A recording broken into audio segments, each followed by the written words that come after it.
that I have coined for the sermon. Possibilities, no limitations. We will go. Possibilities, no limitations. We will go.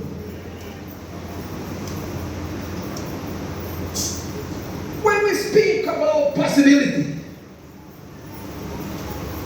what comes to your mind immediately? And you can answer that question internally.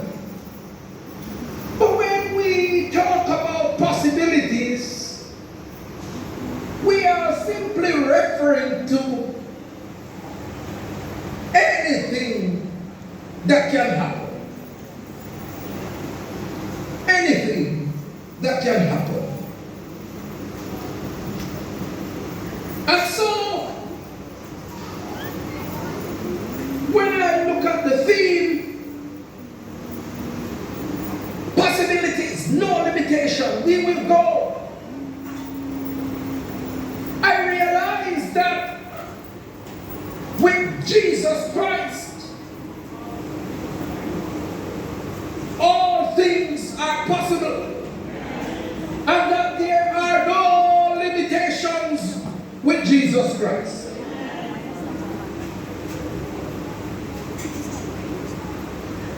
I want you to understand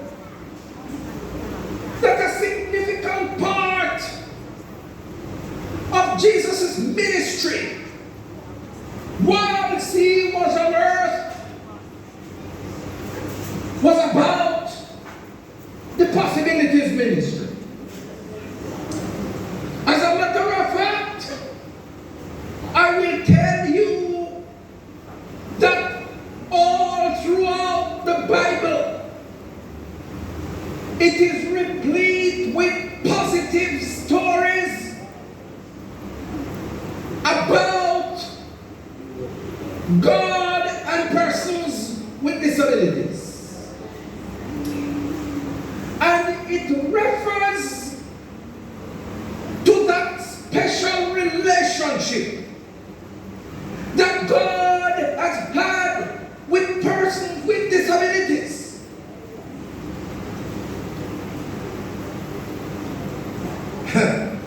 Jacob. You realize that Jacob had a physical disability?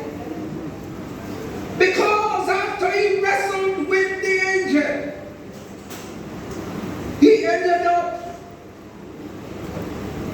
with a limp.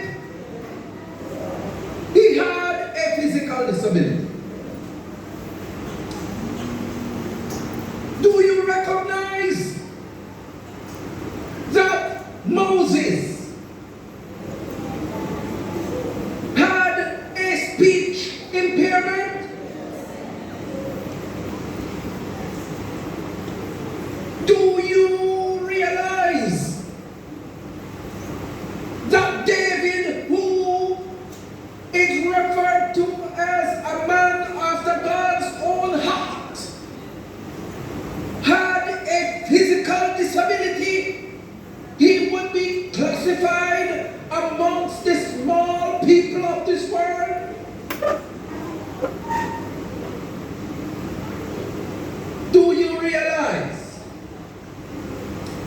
that Samson,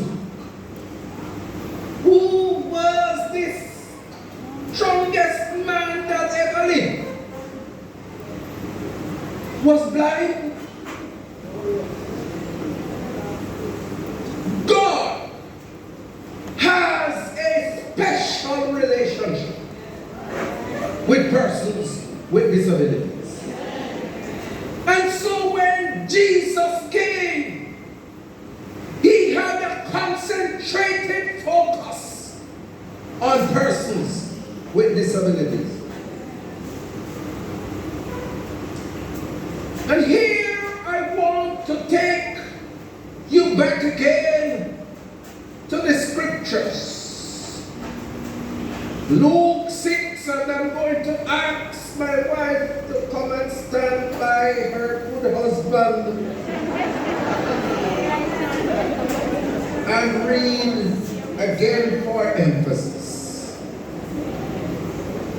Luke 6, 6 to 11.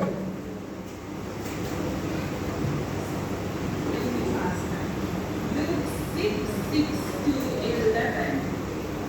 And it came to pass also on another Sabbath that he entered into the synagogue and taught.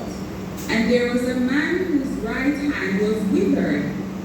And the scribes and Pharisees watched him whether he would heal on the Sabbath day, that they might find an accusation against him. But he knew their thoughts, and said to the man which had the withered hand, Rise up and stand forth in the midst. And he arose and stood forth.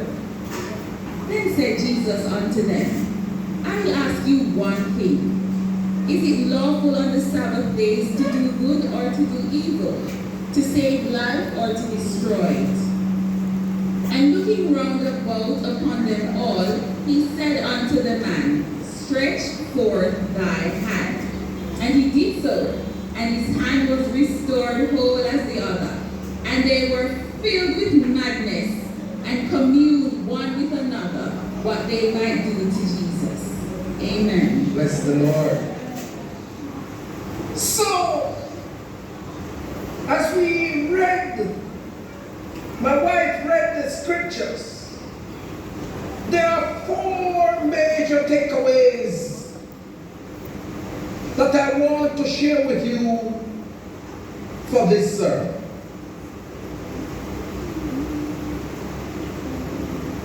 First, Jesus was a diligent Sabbath school worker.